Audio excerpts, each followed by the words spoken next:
Film की शुरुआत होती है हैलोवीन के एक हफ्ते पहले से। हैलोवीन यानी एक ऐसा त्योहार जब बच्चे अलग अलग हुलिये बनाकर फिरते हैं, जिनमें वो अजीब से कपड़े पहनते हैं और चेहरों पर मास्क लगा के फिरते हैं। फिर अब हम एक बच्चे को देखते हैं जिसका नाम पीटर है। वो स्कूल जाता है जहाँ हमें पता चला कि उसका कोई भी दोस्त नहीं, उल्टा उसे कुछ बच्चे परेशान करते हैं और वो हमेशा अपने में ही खोया रहता है। बेचारा अपना हर वक्त अकेले ही गुजारता है। जब वो घर आया तो वहाँ भी चुपचाप रहता है, बाहर भी कभी नहीं जाता। फिर हमें उसके मोम डैड दिखाए गए, जिनकी आदत को हम समझ पाए कि वो बहुत ही ज्यादा फिक्रमंद मोम डैड है, जो पीटर की हिफाजत के लिए हमेशा परेशान रहती है। तो इसी वजह से उसे घर से बाहर भी जाने नहीं देते। वो पीटर को भी यहाँ दोस्त बनाने से मना करते हैं। अब एक रात जब पीटर सोने लगा तो उसे कमरे की दीवार के पीछे से ऐसी आवाजें आई जैसे दूसरी तरफ से कोई दीवार को बजा रहा है। वो खिड़की के पास आकर बाहर देखने लगा तो उसे काफी डर लगा, इसीलिए जल्दी से भागकर अपने मोम डैड के पास आ जाता है। उसकी मोम उसे वापस कमरे में लाई और अब जब उन्होंने दीवार पर कान लगाकर सुना तो आगे से कोई आवाज नहीं आई, जिस पर वो पीटर को कहती है, ये तुम्हारा ख्याल होगा और कुछ नहीं, इस बारे में इतना ना सोचो और सो जाओ। अगले दिन पीटर जब स्कूल गया तो आज उनकी नई टीचर आई थी। वो जब पीटर को देखती है तो ये महसूस करती है कि वो डरा सहमा बैठा है, तो उसके साथ जुड़ने की कोशिश करती है, क्योंकि जाहिर है वो एक टीचर थी जो अपने स्टूडेंट को संभाल सकती है। अब रात को घर पर जब पीटर अपने मोम डैड के साथ खाना खा रहा था तो उनको कहता है कि हैलोवीन आ रही है तो मैं भी बाहर जाना चाहता हूँ और ट्रिक और ट्रीट गेम खेलना चाहता हूँ, क्योंकि बाकी बच्चे भी वहाँ जाएंगे। अब ये सुनकर उसकी मोम साफ साफ मना कर देती है कि नहीं, तुम कहीं नहीं जाओगे। जिस पर यहाँ उसके डैड एक हादसे के बारे में बताने लगते हैं कि जब पीटर तुम पैदा भी नहीं हुए थे तो इसी टाउन की एक बच्ची हैलोवीन की रात को ट्रिक और ट्रीट गेम खेलने के लिए निकली थी, पर अचानक वो लापता हो गई और बस तभी से हम उस हादसे की वजह से डरे हुए हैं। यही वजह है कि तुम्हें बाहर कहीं भी जाने नहीं देते। सारी बातें सुनने के बाद पीटर अपने कमरे में आ जाता है सोने के लिए, जहाँ दिखाया गया कि कोई कमरे की दीवार को दूसरी तरफ से इधर की तरफ पुश कर रहा है, यानी धकेल रहा है, क्योंकि वहाँ से दीवार बाहर उभर रही थी। जिसके साथ ही पीटर को वहाँ से एक लड़की की आवाज सुनाई देने लगी जो उसका ही नाम बार बार पुकार रही थी, पीटर पीटर इधर आओ मेरे पास, मेरी बात सुनो, मदद चाहिए। जो सुनकर तो वो बहुत ज्यादा डर जाता है और चिल्लाने लगा। उसकी आवाज सुनकर पीटर के डैड वहाँ आए। वो जब दीवारों को चेक करते हैं कान लगाकर तो सब नॉर्मल ही था, कोई भी आवाज नहीं आ रही थी। और आज रात फिर से वो पीटर को समझाकर बहलाकर सुला देती है। हालांकि पीटर अभी भी काफी डरा हुआ था। अगले दिन उसके डैड सारी दीवारों के आगे चूहों को मारने वाला जहर डाल देते हैं और पीटर को कहने लगे कि शायद दीवारों के उस पार चूहे हैं जो शोर कर रहे हैं, जहर से मर जाएंगे तो फिर तुम्हें आवाज नहीं आएगी, इसलिए मेरा बच्चा अब तुम्हें डरने की कोई जरूरत नहीं है। अगले दिन पीटर जब स्कूल में था तो आज उनकी नई टीचर बच्चों से ड्राइंग करवा रही थी। पीटर यहाँ अपने कमरे की ड्राइंग बनाता है। उसने घर जैसी ही दीवार बनाई थी और उस पर लिख दिया था हेल्प मी, यानी मेरी मदद करो। एक बच्चा भी बनाया था जो वो खुद था। तो अब उसकी ये ड्राइंग देखकर टीचर काफी फिक्रमंद हो जाती है कि वो मदद क्यों मांग रहा है। इसीलिए वो अगले ही दिन पीटर के घर गई ताकि जान सके कि सब ठीक तो है। जहाँ टीचर की मुलाकात पीटर की मोम से हुई, जिन्हें टीचर का घर तक आना पसंद नहीं आया। वो उससे अच्छे से बात नहीं करती, कहती है कि पीटर थोड़ा अजीब बच्चा है, कुछ भी सोचता रहता है और फिर उसकी ड्राइंग बना देता है। तो इस सिलसिले में आप परेशान ना हो और घर तक तो बिल्कुल भी मत आइएगा। फिर उसकी मोम गुस्से में पीटर के पास आई और ड्राइंग दिखाते हुए पूछने लगी कि ये क्या है, तुमने हेल्प मी क्यों लिखा, आखिर तुम किससे मदद मांग रहे थे और क्यों। जिस पर पीटर झट से बोल देता है, मोम मदद वो मांग रही है न कि मैं। अब ये वो कौन थी इस बारे में हमें जल्द पता लगने वाला है। यहाँ उसकी मोम इस बात पर ज्यादा ध्यान नहीं देती और उसे समझाती है कि फजूल मत सोचा करो, तुम्हारे ये उल्टे सीधे ख्याल हमें मुश्किल में डाल देंगे। जो कहकर वो यहाँ से चली गई। अब रात को पीटर जब सोने की कोशिश कर रहा था तो दीवार के पीछे से दोबारा लड़की की आवाज आई। इससे पीटर कहता है कि मैं जानता हूँ तुम असली नहीं हो, सिर्फ मेरा ख्याल हो। इस पर वो लड़की जवाब देती है कि नहीं, मैं हूँ असली, लेकिन कुछ खास मकसद नहीं है मेरा, बस तुमसे दोस्ती करना चाहती हूँ, लेकिन अगर तुम चाहती हो कि मैं यहाँ से चली जाऊँ तो मैं चली जाऊंगी। जिस पर पीटर उसे ना जाने का कहकर यही रोक लेता है, क्योंकि उसका कोई दोस्त तो नहीं था और ये लड़की तो उससे दोस्ती करने की बात कर रही थी। अगले दिन पीटर जब स्कूल में था तो आज सारे बच्चे पंपकिन यानी कद्दू पर हैलोवीन की ड्राइंग्स बना रहे थे। पीटर ने भी अपने पंपकिन पर काफी अच्छी और साफ ड्राइंग की थी, जिसे देखकर वो बहुत खुश हो जाता है। लेकिन तभी एक शरारती लड़का वहाँ आया और पीटर को परेशान करने के लिए पाँव मार मार कर उसका पंपकिन तोड़ देता है, जिस वजह से वो बहुत ज्यादा दुखी हो गया। घर जब आया तो रात को अपने बिस्तर पर लेटकर रोने लगता है, जहाँ तभी वो लड़की उसे तसल्ली देती है, कहने लगी कि परेशान ना हो, ऐसा एक दफा मेरे साथ भी हुआ था, तो तुम मत रो और अपना बदला लो। उसके बाद पीटर पर असर कर गई, इसलिए अगले ही दिन स्कूल जाकर वो उस शरारती बच्चे को धक्का मारकर सीढ़ियों से गिरा देता है। और क्योंकि वो काफी ऊपर वाली सीढ़ी से गिरा था तो इस वजह से उसकी टांग टूट गई। घर आने पर जब उसकी मॉम डैड को पीटर की इस हरकत का पता चला तो वो काफी परेशान हो गई, ये सोचकर कि इसमें इतना गुस्सा भरा है। लेकिन उसके डैड को ये हरकत अच्छी नहीं लगी, तो सजा देने के लिए वो पीटर को बेसमेंट में ले जाकर वहीं बंद कर देते हैं। उसके डैड जब बंद करके चले गई तो वो वहाँ काफी बड़ा पिट यानी गड्ढा देखता है, जिसे फिलहाल जाली से बंद किया हुआ था, लेकिन उसके अंदर एक भालू पड़ा था। अगले दिन पीटर की टीचर जब अपने घर पर थी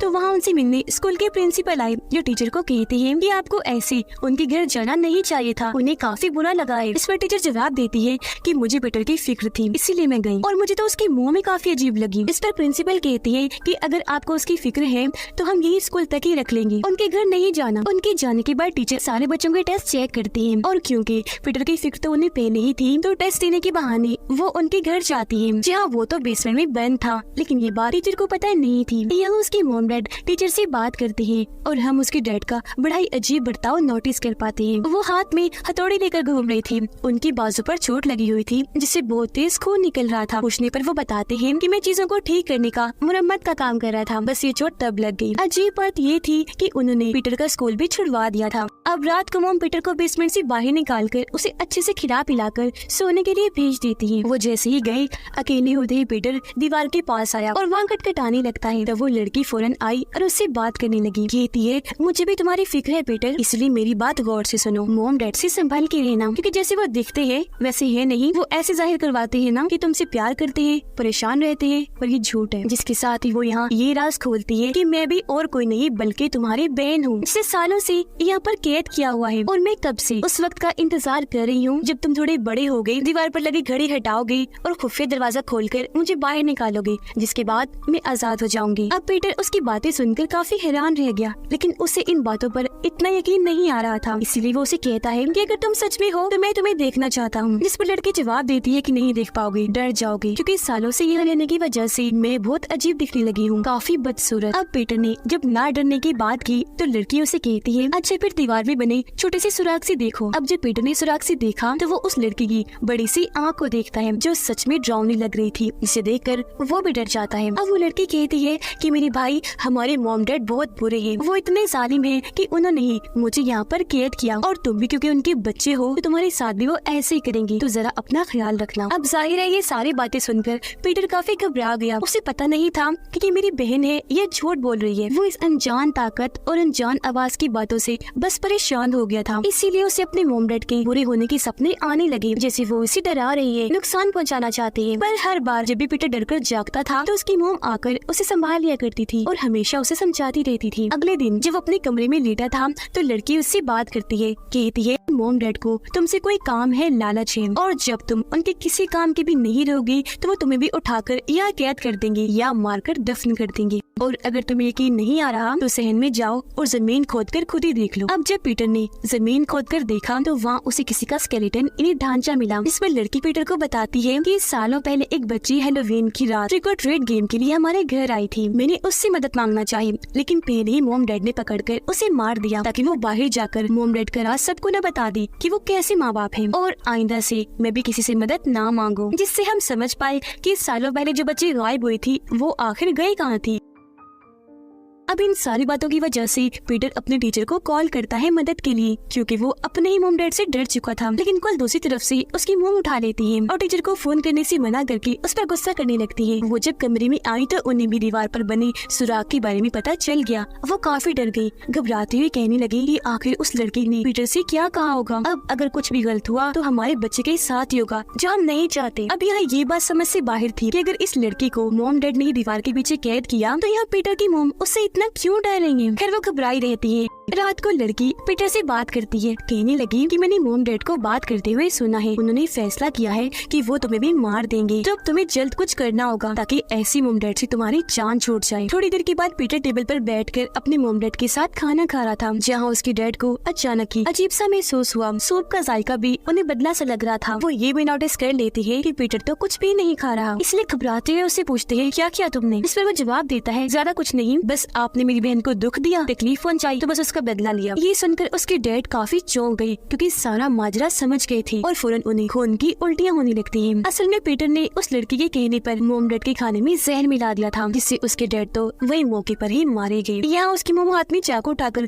पीटर की तरफ आने लगी तो वो उन्हें धक्का दे देता है, वो गिर गई। अब यहाँ हैरान करने वाली बात यही थी कि पीटर की मोम ने उसे मारने के लिए नहीं बल्कि उसे बचाने के लिए चाकू उठाया था, क्योंकि अब पीटर ने लड़की की आवाज पर दीवार पर लगी घड़ी हटा दी थी और वो खुफिया दरवाजा भी खोल दिया था, जिससे वो लड़की जो इतनी देर से मासूम बनी हुई थी, मासूमियत से बात कर रही थी, जिसे उस जैसा कोई अच्छा नहीं, वो अचानक ही मॉन्स्टर जैसी आवाज में हंसने और बोलने लगती है। वो फौरन बाहर आई जो सच में बहुत बदसूरत मॉन्स्टर जैसी ही दिख रही थी, जिससे पीटर डर गया, फौरन अपने कमरे में भाग जाता है और बेड के नीचे आकर छुप गया। अब यहाँ इत्तेफाक ये हुआ कि वो शरारती लड़का अपने 3 दोस्तों के साथ यहाँ आ जाता है पीटर से बदला लेने के लिए, लेकिन घर में तो पहले ही मॉन्स्टर घूम रही थी। वो इन सबको बड़ी चालाकी से अपने जाल में फंसाकर हमला कर देती है और बड़ी बेरहमी से मार डालती है। एक के जिस्म को ही उसने चीर दिया था तो एक का सरे जिस्म से उखाड़कर अलग कर दिया था, एक को मारकर उसकी हड्डियां तोड़कर अलमारी में बंद कर दिया था, एक को उठाकर पटक पटक कर मारा था, जो चीज बहुत दर्दनाक है। पीटर अपने कमरे में छुपा हुआ था, बचने की कोशिश कर रहा था। इन सबको बेरहमी से मारने के बाद वो लड़की दीवारों और छतों पर उल्टा चलना शुरू कर देती है, जिससे अब वो और ज्यादा भयानक दिख रही थी। अब जब टीचर को पीटर के बारे में पता चला तो वो काफी फिक्रमंद हो गई और उसकी मदद के लिए उसके ही घर आ रही थी। अब पीटर जब बेड के नीचे छुपा हुआ था तो बेड के ऊपर वो मॉन्स्टर बैठी हुई थी, जो अब यहाँ अपनी कहानी बताने लगी।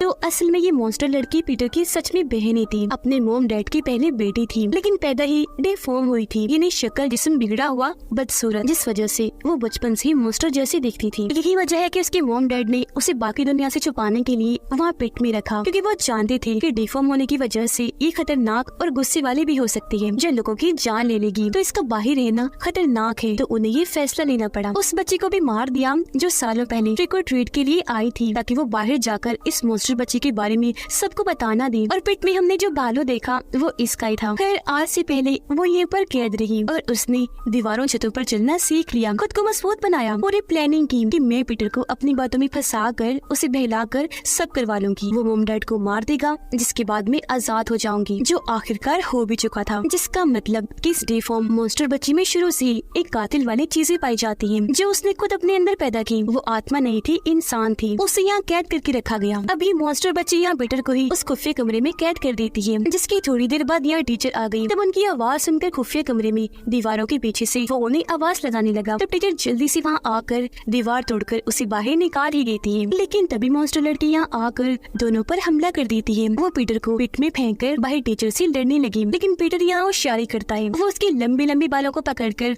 ऊपर आने की कोशिश करने लगा, फिर अपने टीचर की मदद से दोबारा उसे पिट में फेंक कर उसे वहाँ पर कैद कर देता है। इस सब के बीच हमने ये देख लिया कि वो लड़की असल में पीटर से नफरत करती है, हालांकि वो उसका भाई है। नफरत करने की वजह ये थी कि पीटर हर लिहाज से ठीक था, प्यारा भी था, लेकिन वो लड़की मॉन्स्टर जैसी दिखती थी। माँ बाप के उस प्यार के लिए वो बचपन से तरस रही थी, जो उसकी जगह पीटर को ही मिल रहा था, क्योंकि हर चीज की गवाह वो खुद थी, सब सुन सकती थी, देख सकती थी, जो चीज उसे बहुत दुख दिया करती थी। यही वजह है कि उसके मोम डैड हमेशा पीटर के लिए परेशान रहती थी, क्योंकि वो जानती थी कि हमने अपने ही घर में बहुत बड़ा राज छुपा के रखा हुआ है। असल में वो बच्ची जो यहाँ आई थी उसे मोम डैड ने नहीं बल्कि पीटर की इस मॉन्स्टर बहन ने मारा था, तो इसलिए मोम डैड ने उस बच्ची को यहाँ ही दफना दिया, ताकि ये बात यही राज बनी रहे, इस बारे में किसी को पता ना चले। ऐसा करने के बाद उन्होंने अपनी डिफॉर्म बच्ची को भी बेसमेंट वाले पिट में बंद कर दिया, ताकि वो पीटर को कभी भी नुकसान न पहुँचा दे। अब पिट बंद होने के बाद वो पीटर को कहती है कि चाहे तुम या मैं कहीं भी चले जाएं, लेकिन मैं तुम्हारा पीछा नहीं छोड़ूंगी। मेरा जो मिशन अधूरा रह गया है वो पूरा होगा, यानी कि आगे कभी भी मौका मिलने पर मैं तुम्हें खत्म कर दूंगी। ये बातें सुनकर पीटर काफी डर गया और हमेशा ही हम उसके पीछे उसकी बुरी मॉन्स्टर बहन को देख पाए। इसे पीटर महसूस करता था